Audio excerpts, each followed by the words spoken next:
Hello everyone and welcome to our first ever video review, and that is for Dune Part 2. Thank God we waited for video reviews for this one because oh my goodness, this movie was incredible.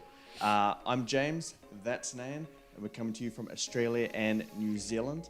Now, sadly, me and Nan, we always used to go to these screenings together, and now I've moved away, and so we can't. So we have to do them separately. But Nan got to see it on Monday early in the week, and I saw it on Tuesday. We actually, funnily enough, this is our first time recording this review because we messed up the first one. We're still learning, but we're getting there, and hopefully this is the one that actually goes up to you guys. So hopefully you guys are viewing it and can enjoy our thoughts on it. So Nan, we'll just get right into it. You had this as your second most anticipated movie for the year. I had it as my most anticipated, but last year you had to bring it up. I have to bring it up. You do not have it at all, but I'm sure you're glad that you put it in now. What did you think of Dune Part 2? I'll clarify James's comment. I did have it, but on honourable mentions. So it was there in like 11th, 12th place, but yes, and yes, I am very thankful. This is probably the only good thing that came out of the writers and actors strikes, is that it gave me a second chance to redeem myself. And I'm glad I did, because this movie is, I'd say it is this year's Oppenheimer. You know how Oppenheimer of 2023 blew everyone away? I think this is its version. We just didn't have to wait till July for it. It was absolutely fantastic, and not just in one aspect of it either. Like just every aspect, you know, the technical front, visual front, sound front, acting front, just story front, you know, everything just clicked, and it's very rare nowadays, especially where everything clicks in a movie. So it's really awesome to see that. I'm just trying to think where I should start from. Well, I mean, at the end of Dune 1, I think me and you both had the criticism that it was just, it ended when things started to really ramp up. So do you think Dune 2 delivered upon the promise that Dune 1 gave us? Oh, 100%. And if not more, like, both films had similar runtimes. I think it was around about that 240 mark. Yeah, long movies, yeah. But this one felt like two films in one. But you were never, like, drained or bogged or bored. It is slow to start off with, and I think that is one of the big criticisms, but the payoff is absolutely worth it. Yeah. The slowness of it is Paul Atreides, which is Timothee Chalamet's character, learning the way of, I always forget their name, the Sand People's name. The Fremen. The Fremen, always. Yeah. Damn it, one day I'll remember them. The Fremen's ways, you know, learning their culture, because he's been prophesized as their sort of god, so learning what that's about and everything. And then eventually he gets to that stage. And pretty much I'd say this film is split into 2 acts and a half and then 1 act. So the first two and a half acts is pretty much that building phase, but it's never that slow. Like, it just keeps building. I mean, there's a scene where with a sandworm, and that was intense as you could just feel the pressure, because you could see the faces of everyone, how they were just like nervous and tense. You could just feel the intensity in that, and that was a good part of it. But when Paul actually ascends into this godlike prophesized figure, that's when everything from the first film and the first 2 acts and a bit from this film, it just clicks, and that's where the film really strides, you know. I mean, you get an awesome ass fight scene between Timothée Chalamet's character and Austin Butler's character. Austin Butler, by the way, is just, I would have to say, he is the actor to watch right now. Yeah. Like, everything he touches has just been amazing. He was in Elvis last year before. Year before. And now he's in this, and he gave us 2 different sort of acting performances, but this one I would say that is his best. You know, he's unhinged. It almost feels like as if he was just, here's this character, go be as psycho as you can, and he does that. It's fantastically. Timothée Chalamet's character was also good. The only thing I didn't like about his performance was when he was yelling and screaming, only because most of the stuff I've watched from him, he's been that sort of soft-natured sort of guy. So it was just hard for me to see him as that sort of intimidating, sort of screamy sort of character. But that's me personally. I think other people will probably have a view, and if you do have a view, I'm sure you'll comment. no doubt on that. Javier Bardem, I thought he was hilarious, and not like forced funny. Like, it was just genuinely funny. Like, his little quips and his little comments he made at the start between him and the Fremen was just absolutely hilarious. And then it just out of nowhere, just sort of his character sort of like switched, like changed tune. Like we started seeing less of that funny side of him, more of a serious worshipper sort of side. So I think he did a really good job in that. Zendaya was fantastic as well. The chemistry between Zendaya and Timothee Chalamet was fantastic. Like, you could actually feel the love and affection between those two characters on screen, considering we only saw them pretty much in this film. The best thing about this film, in my opinion, is the technical side. The visuals and cinematography it's just jaw-dropping, you know. There's a scene at the end with a fight, and it's like taking a step back and you're seeing it this way, and the two fighters are there, and the backdrop is just like a wonderful sunset sort of thing. That was jaw-dropping. There's another scene where there's a massive ship coming across the city, and because the ship is all chrome, you get to see the reflection of the city come across as the ship moves. Like, me and Kyan, who I saw the film with, watched that film, and when we left the film, that was the first thing we said to each other was, holy shit, that scene was fantastic. It wasn't the best scene in it, but just the way it captured the reflection while moving was amazing. The sound as well, holy shit. Like, I think this is another sound Oscar and possibly score Oscar. I do feel it's a pretty weak year this year, but that's a conversation for another day. But Hans Zimmer struck gold, you know. Like, he kept whatever worked in the first Dune film and just improved on it in this film, you know. And the sound design of the worms and everything, the way they clicked, the thumpers and the way they thumped was awesome. So nothing but praise for me for this film. Yeah, I'm very much on board with everything you're saying there, pretty much. I love this movie way more than I thought I would, and it was my most anticipated.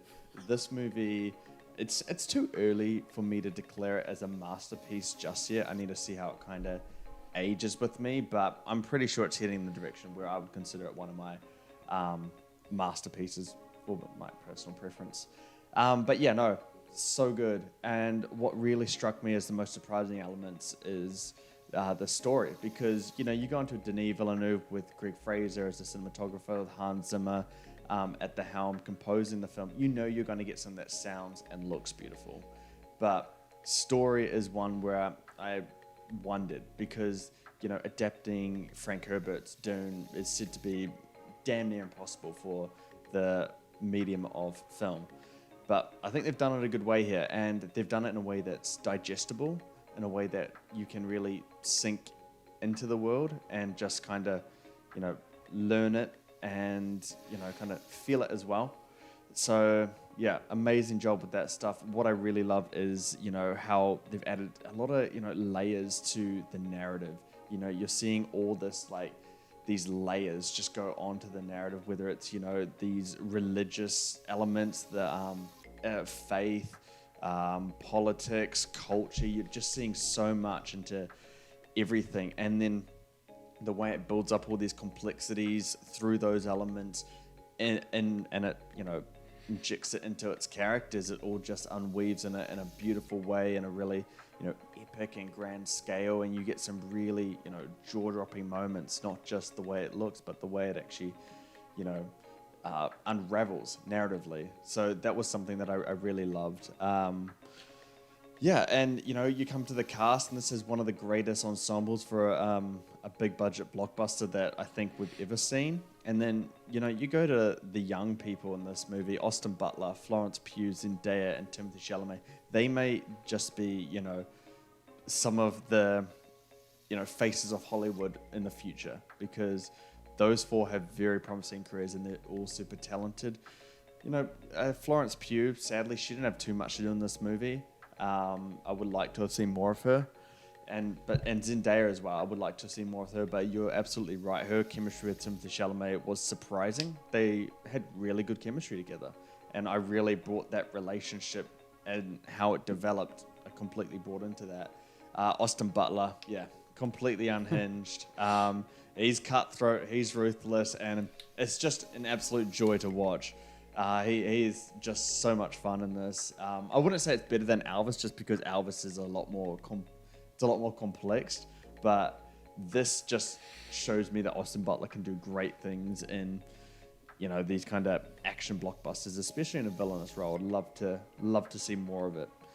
And then we go to Timothée Chalamet, and Timothée Chalamet is great. He continues to just be one of the most versatile actors. He feels like an absolute veteran, very seasoned actor, and he's only 28, 27, something like that. He's just so well-rounded as an actor, and has the acting chops to just jump into any role and absolutely nail it. One thing that I could never have seen him in is in, an action blockbuster hero. As you said, he's just kind of been in roles where he's just a little bit soft, so it's tough to buy into that. But I brought him into this one, and I don't know how he does it, but he just has such a commanding presence on screen, whatever kind of role he's in. And then, you go to the cinematography and the sound, and Nan's already said something. I can only say so much more, but you know exactly what we're going to talk about with this. You know it's going to be great. You don't need us to sit here and tell you that it looks beautiful and it sounds beautiful. But we're going to tell you anyway, because Greg Fraser is establishing himself as one of the best cinematographers in the business right now. In top five working today. If he's in something, I want to see it, because what he does here is just beautiful. He builds upon what he's done in Dune, and I would say it's even better when you look at the close-up shots, and then you got the wide landscape shots. Everything just merges together. It allows you to dive deeper into this world and just kind of really feel it on an atmospherical level, and it all becomes a cinematic experience. He obviously did the Batman as well, which is really well done. It's one of the best shot comic book movies of all time. I'll stand by that, and it should have been nominated for best cinematography. Different conversation, different day. You had to bring it up. Yeah, Nan's gonna get angry. I shouldn't have mentioned it. But yeah, and then Hans Zimmer. He's not the GOAT of composing film, but he's top 3 all time, and he just continues to deliver. It's what Nan said. He did what he did in Dune, but better, and he's starting to write stuff now for Dune 3, so that's really exciting. But my question for you, Nan, Dune 3, you're excited for that one? Yes, I am. So from what I understood, is that the first 2 Dunes is based on Dune, the book. One book, yeah, and then it goes into the next one. Yeah, and then there's another book called Dune Messiah, and I was told by Kyan that it was pretty much written for the people that didn't understand Paul Atreides' story and his arc. So that book was made pretty much in a nice way. It was a dumbed down version for us normies, that book. So I think there's a lot of potential for a third film. There's a lot more to explore on this, and to fully see that vision of the prophet, the Lazib Gahib, whatever. When you hear it, of Paul's character, there's a lot more to be explored. There's also apparently a war that's going on. So I think I would be bums in seat for that third. I think Denis Villeneuve has to. He absolutely has to direct this film. I can't see any other director, not even an A-tier director like Scorsese or Nolan can come in and do it, because at the end of the day, Dune is Villeneuve's baby, and it's his vision, and he should see it to the end. Yeah, I'm completely on board with that. He hasn't confirmed whether he's going to be doing it or not, but I mean, he has to be the one to do it. He has to complete this trilogy, because if he does it and it becomes just a whole trilogy, it's going to end up as one of the greatest, if not the greatest trilogy of all time.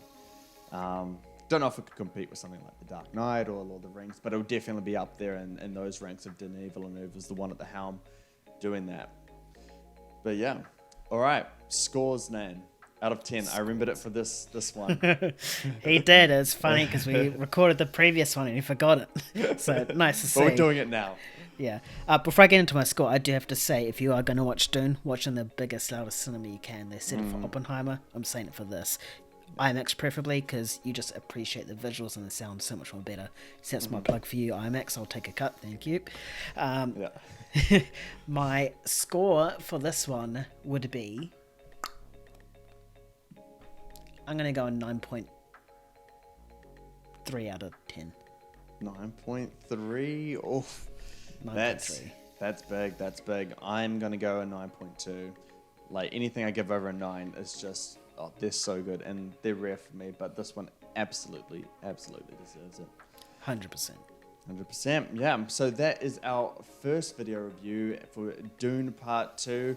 It does come out today for you Americans, and it came out yesterday for the Aussies and the Kiwis. If you're seeing Dune, jump down to the comments, tell us what you thought about it. We can have a conversation there. Otherwise, you know what to do. Head to our socials. We can have a chat over there as well. I hope you guys do go see it. It is worth seeing it wherever you can, at the biggest screen, wherever you can get to. Trust us on that one. Otherwise, you guys know what to do. Just follow us on Twitter, subscribe to us on YouTube, hit the like button, all that stuff. Otherwise, we'll catch you next time. Keep bringing the peace. See ya. See ya later.